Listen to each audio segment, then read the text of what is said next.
मुंबई, स्वप्नांची नगरी.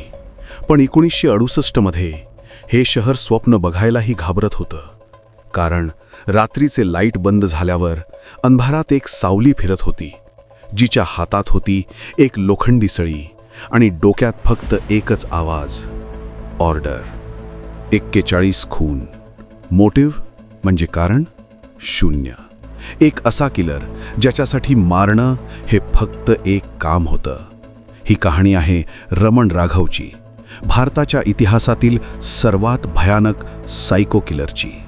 आज आपण मुंबईला सेफ समजतो, पण 60च्या दशकातलं चित्र वेगळं होतं. त्यावेळी मुंबईमध्ये एक भयानक अफवा पसरली होती. पत्थरमार किलर आलाय. लोक फुटपाथवर किंवा उघड्यावर झोपायला घाबरायचे. चाळ्यांमध्ये आणि झोपडपट्ट्यांमध्ये लोक रात्री जागून पहारा द्यायचे. पोलीस स्टेशनमध्ये रोज नवीन केस येत होती, पण पोलिसांना काहीच पॅटर्न समजत नव्हता. कोणीतरी रात्री झोपलेल्या लोकांच्या डोक्यात जड वस्तीने प्रहार करून त्यांना संपवत होता. ना चोरी, ना दुश्मनी, ना ओळखीचं कोणी, फक्त हत्या. पण हा माणूस होता तरी कोण?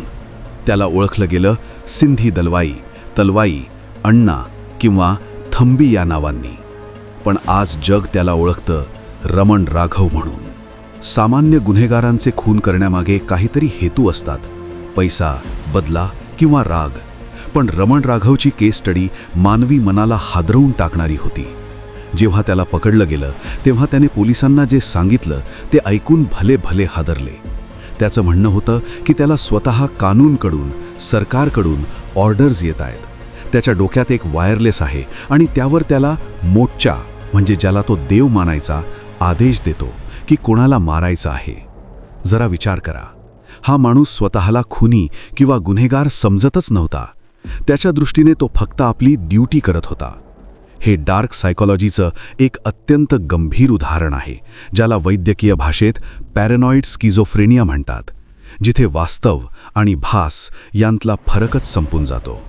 तो बळी पडलेल्या व्यक्तीकडे बघायचा सुद्धा नाही, फक्त आपली ड्युटी पूर्ण करायचा आणि निघून जायचा. त्याची मारण्याची पद्धत एकदम साधी पण क्रूर होती. तो अशा लोकांना टार्गेट करायचा जे समाजाच्या नजरेत अस्तित्वातच नव्हते. भिकारी, फुटपाथवर राहणारे मजूर, बेघर लोक. त्याचं हत्यार एक लोखंडी फुलक्रम रॉड किंवा गाडीचा कणा. त्याच्या हत्याराची निवड हे दाखवते की त्याला त्या व्यक्तीशी कोणताही शारीरिक संपर्क नको होता. त्याला फक्त एक जोराचा घाव हवा होता. एक धक्कादायक गोष्ट जी खूप कमी लोकांना माहिती आहे, ती म्हणजे रमण राघव नेहमी नीटनेटके कपडे घालायचा. निळा बुश शर्ट आणि खाकी चड्डी. त्याच्या साध्या राहणीमानावरून कोणाला संशयसुद्धा नव्हता येत की हाच तो राक्षस आहे जो रात्री मुंबईला जागवत आहे. मुंबई पोलिसांच्या इतिहासातील ही सर्वात मोठी शोध मोहीम होती.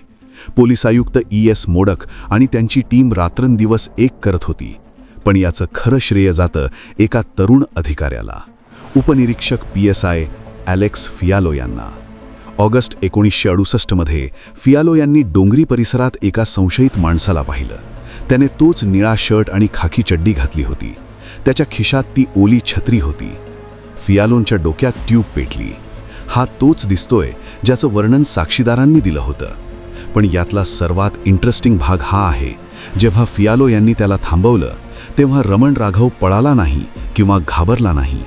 त्याच्या चेहऱ्यावर एक अजीब शांतता होती. जणू काही त्याला माहिती होतं की आता त्याचं काम संपलं आहे.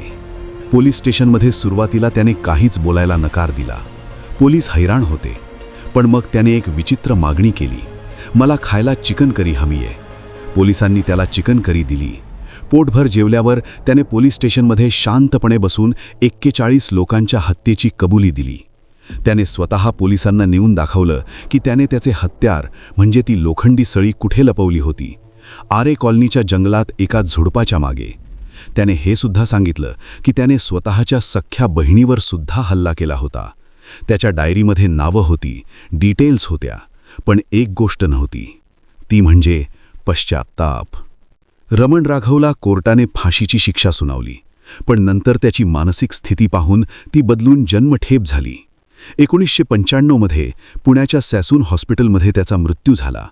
पण आजही जेव्हा रात्री मुंबईच्या जुन्या रस्त्यांवर शांतता असते, तेव्हा जुनी लोकं गमतीनं का होईना म्हणतात की जास्त रात्री फिरू नको, रमण येईल.